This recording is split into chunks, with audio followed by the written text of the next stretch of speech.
नमस्कार दोस्तों, stock market studies में फिर से एक बार आपको दिल से स्वागत करता हूं। तो आज मैं फिर से आपके सामने कुछ इंपॉर्टेंट कंपनी का अपडेट शेयर करने वाला हूं। तो इस वीडियो को पूरा लास्ट तक देखना और अभी तक अपने चैनल को सब्सक्राइब नहीं किया तो जरूर कर लेना, क्योंकि इस वीडियो के अंदर कुछ ऐसे कंपनीज के बारे में चर्चा करूंगा जिसके ऊपर बहुत इंपॉर्टेंट कुछ अपडेट्स है।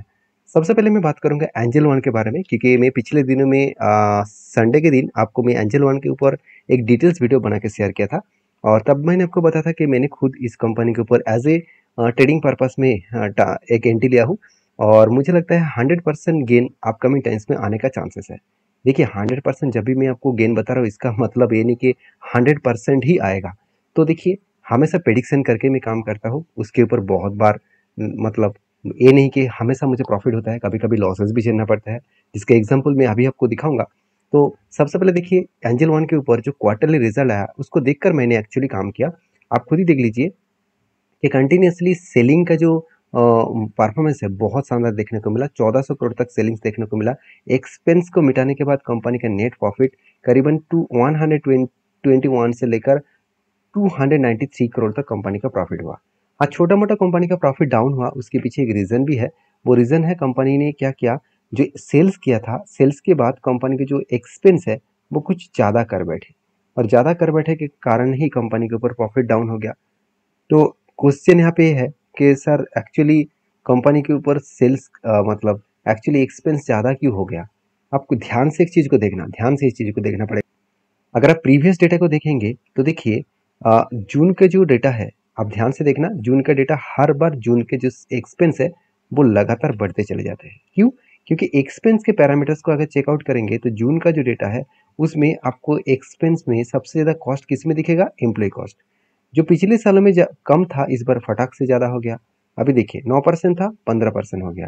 अभी इस बार कितना हुआ, इस बार आप देख सकते हैं, मैं थोड़ा सा जूम करके दिखा देता हूँ। देखिए पिछले बार कितना था, 11.5%, इस बार 14%। तो हमेशा मार्च खत्म होने के बाद ईयर एंडिंग कब स्टार्ट होते हैं, अप्रैल से, और अप्रैल मई जून इस तीनों मंथ को लेकर क्वार्टर वन का रिजल्ट आते हैं।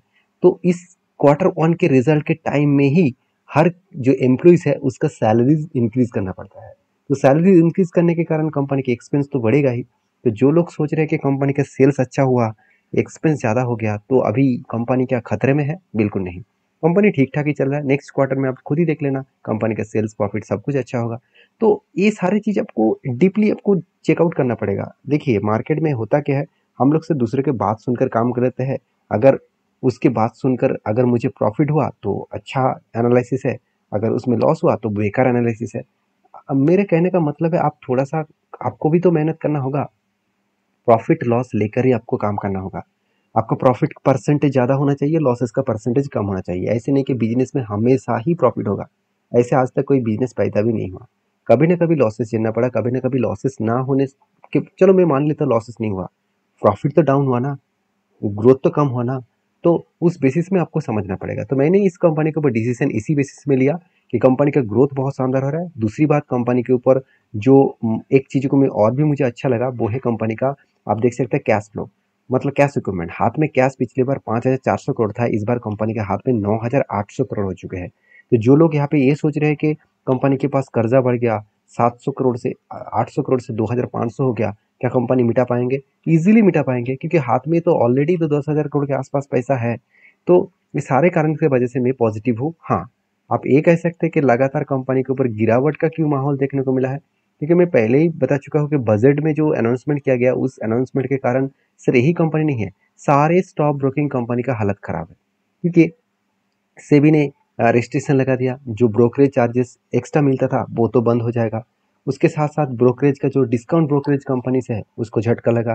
तीसरी बात, जो कैपिटल गेन टैक्स वो भी बढ़ा दिया गया, चाहे वो शॉर्ट टर्म कैपिटल गेन्स हो, चाहे वो long term capital gain tax हो, चाहे वो स्टैम्प ड्यूटी चार्जेस हो। तो सब कुछ अगर टैक्सेस बढ़ जाएगा तो लोग ट्रेड करना कम कर देंगे। तो एक डेटा रिपोर्ट के हिसाब से मैं बात करूँ, 2022 तक जो इंटरडे ट्रेड होता था, मतलब एज ए इक्विटी में, ध्यान से सुनना, एज ए इक्विटी में इंटरडे ट्रेड जो होता था उससे 2023 में इक्विटी ट्रेड बहुत कम हो गया। मतलब सोचिए, यही कारण के वजह से, क्योंकि कंपनी लॉसेस हो रहा है क्या, बिल्कुल नहीं, लॉसेस के कारण नहीं, लॉस तो अलग फैक्टर है। यहाँ पर लॉस होने के बाद भी कंपनी प्रॉफिट किया, 47% ट्रेडर्स इक्विटी में प्रॉफिटेबल है। तो सोचिए प्रॉफिटेबल होने के बाद भी ट्रेड कम क्यों हो गया? क्योंकि लोगों को चार्जेस ज़्यादा लग रहा था। तो मुझे लगता है कि ये सारी चीज़ों को गवर्नमेंट को सोचना चाहिए था। तो उसके ऊपर मुद्दे के बारे में बात अभी नहीं कहूँगा, क्योंकि बहुत बार मैं इसके ऊपर बता चुका हूँ। क्योंकि हर कोई जितने सारे लोग मार्केट में काम करते हैं उसके मन में तो एक डाउट, एक नेगेटिविटी आ ही चुके हैं सरकार के ऊपर कि सरकार ने बहुत ज़्यादा टैक्सेस ले लिया। और बहुत ज़्यादा टैक्सेस एक्चुअली देखा जाए तो स्टॉक मार्केट के एक शेयर खरीदने में आपको 4 से 5 बार टैक्स देना पड़ रहा है, 4 से 5 बार। चाहे आपका प्रॉफिट हो ना हो, प्रॉफिट हो गया तो और भी ज़्यादा टैक्सेस, प्रॉफिट ना हुआ तो मतलब थोड़ा सा कम टैक्सेस टैक्सेस तो आपको देना ही पड़ेगा। एंजल वन के ऊपर मैं पॉजिटिव इसलिए हूँ क्योंकि मैं पहले ही बोल चुका हूँ, कंपनी के ऊपर हमेशा जब लंबा जर्नी होते हैं उसके बाद कभी ना कभी वो यू टर्न लेने के लिए नीचे तो जरूर आते हैं। तो नीचे अगर आए तो कहाँ तक इसका सपोर्ट लेवल है 1930 रुपीज़ तक। तो मैं इस जगह पे कुछ क्वांटिटी एडिंग किया हूँ, नीचे लेवल को टच करेंगे तो और भी कुछ क्वांटिटी एडिंग करूँगा। तो इसके बाद अगर करंट लेवल से मतलब इस ग्राउंड लेवल से अगर मैं टॉप तक देखूँ जहाँ से इसका सपोर्ट है उस लेवल से अगर टॉप तक देखूँ तो ऑलमोस्ट 100% का टारगेट मिलने का चांसेस है। तो बाकी आपके क्या ओपिनियन है जरूर कमेंट्स करना। मेरे ट्रेड से कोई भी ट्रेड मत लेना, क्योंकि ये मेरा खुद का रिस्क है, मेरा खुद का एनालिसिस है। तो प्लीज़ एक बार आपके हिसाब से भी काम करिएगा। तो नेक्स्ट जो कंपनी उसका नाम है मोतीलाल ओसवाल। देखिए फाइनली मोतीलाल ओसवाल के ऊपर जब मुझे टेक्निकली चार्ट पैटर्न्स मिला था तब मैंने आपको वीडियो बनाकर भी शेयर किया था कि जब इस लेवल को टच करेगा तो मैं जरूर एंट्री लूंगा। तो फाइनली वो लेवल आ चुके हैं। उस लेवल को टच करने के बाद कंपनी बाउंस बैक भी करना स्टार्ट कर चुके हैं। आप ध्यान से देखना, इस चीज़ों को सीखिए। पहले देखिए 1 2 3 4, 4 के 4 क्या बना, बाइंग कैंडल बने। और इस 4 कैंडल को अगर रेंज को मैं कैलकुलेट करूँ तो टोटल 36.93, ऑलमोस्ट 37% आप बोल सकते हैं। तो 37% का एक रेंज बने। तो मैं आपको पहले भी बता चुका हूँ कि जब भी इस नीचे लेवल को टच करेगा तब मैं एंट्री लूंगा और इस हाई लेवल तक मेरा टारगेट रहेगा। और फाइनली देखिए एंट्री हुआ, उसके बाद कंपनी धीरे धीरे धीरे धीरे करके ऊपर जा रहा है। और जिस दिन इस हैमर जैसे कैंडल पैटर्न बना था उस दिन भी मैं आपको वीडियो बना के शेयर किया था कि जब भी कोई सपोर्ट लेवल में एक हैमर जैसे पैटर्न क्रिएट करे और वो भी एक टेक्निकली चार्ट पैटर्न बेसिस में, तो पॉसिबिलिटी ज़्यादा है वहाँ से वो बाउंस बैक करेंगे। हाँ, कितने दिनों में टारगेट देगा, यहाँ से वो ऊपर जाएगा क्या यहाँ से नीचे आएगा वो तो पता नहीं, वो किसी को पता नहीं होता। अगर कोई आपको बता रहा है कि हाँ मैं बोल रहा हूँ कि डायरेक्टली जाकर ही टारगेट देगा, बीच में कोई भी बाउंस बैक नहीं करेगा, तो मेरे हिसाब से वो आपको बेवकूफ़ बना रहा है।